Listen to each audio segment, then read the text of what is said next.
Now stand by for some strong words from Paul Scholes. He says he was surprised by Ruben Amorim's stubbornness in not changing his system when facing Everton's 10 men in the Monday Night Football.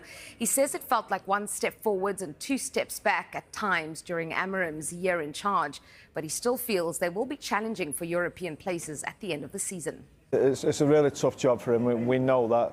Many people have come and failed since Sir Alex. And like I say, you feel like you're making a step forward and two steps back almost all the time. Look, it's a lot's made of the formation. I thought the other night was a big stubbornness towards it, really. If you think of the back three, Gary was mentioning it on commentary all the time, and you could feel the frustration in them, the frustration in the fans, and frustration in all of us that he didn't change it, because to have three against virtually nobody at times, it felt strange that you bring in an extra attacker or a player on. So look, I think that it's still a work in progress. They're still not in a great position in the league. They obviously had a poor season last year, and it'd be looking to improve. I think the league's so tight, or even from second right down to where Man United are 10th, 11th, 10th, I think. So a couple of wins, and all of a sudden you're back flying again, and you're in positions where you'd like to think they can compete for, especially a European place this season. While both Scholes and his former teammate Nicky Butt feel Mainoo has stagnated under Amorim. Mainoo, a stand-up player for England in the Euros in 2024, hasn't started a league game this season, and Butt says he should consider moving on if he doesn't feature more regularly. Yeah, I'm worried about him because he's a superstar. He's got into the England team at 18, 19. Was one of the best performers in the Euros for us. He's come through the academy at Man United from the age of 7. He was there when I was there as academy manager. I know him as a person, I know him as a young boy, I know him as a young man. I know the talent that he's got. And the scary thing for me is if Mainoo was playing for Crystal Palace, example, if he was at any other football club, bar Man City, Arsenal, Liverpool, Chelsea, where it's hard to get players out of, Man United would be in for him in January for 50-60 million, and it's sad because I know how much he loves football, I know how much he loves the football club.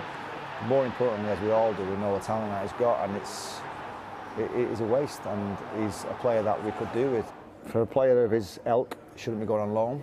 Either the club want you or you leave. It's looking like the club don't see him as a starting 11, which for me is bizarre with some of the players that are playing.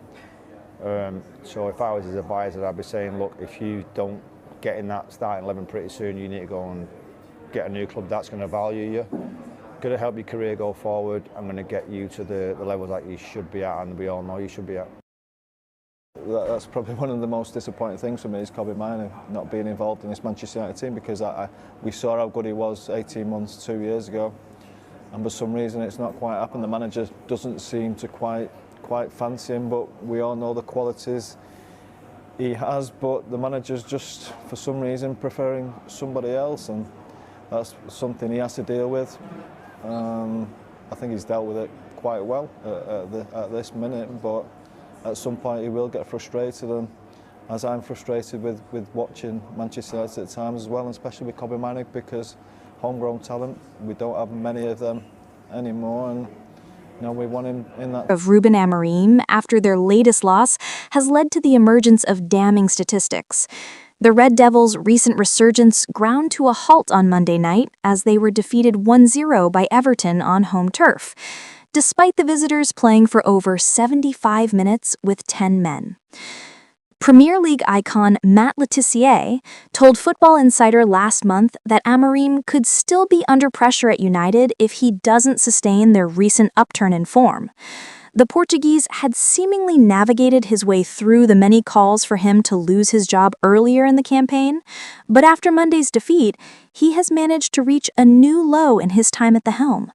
Manchester United's recent revival under Amorim hasn't been without its problems so far, and many of them were clear to see yet again on Monday night. The 40-year-old insisted after his team's 2-2 draw at Tottenham prior to the international break that he felt his team still had a lot to do in order to improve, and he also bemoaned the fact that the game was there for the taking for them on that occasion. Despite the Toffees' stellar defensive efforts, the same could easily be said for their latest defeat, as United racked up 25 shots against their depleted visitors but spurned all 3 of their big chances during the game. It was the first time that Everton had won at Old Trafford since 1992, and it thrust Amorim beyond Jose Mourinho in a very unwelcome metric. The ex-Sporting CP boss has now lost more Premier League games as United chief than Mourinho did, but from a staggering 54 fewer games, according to the Athletic journalist Duncan Alexander via his X account.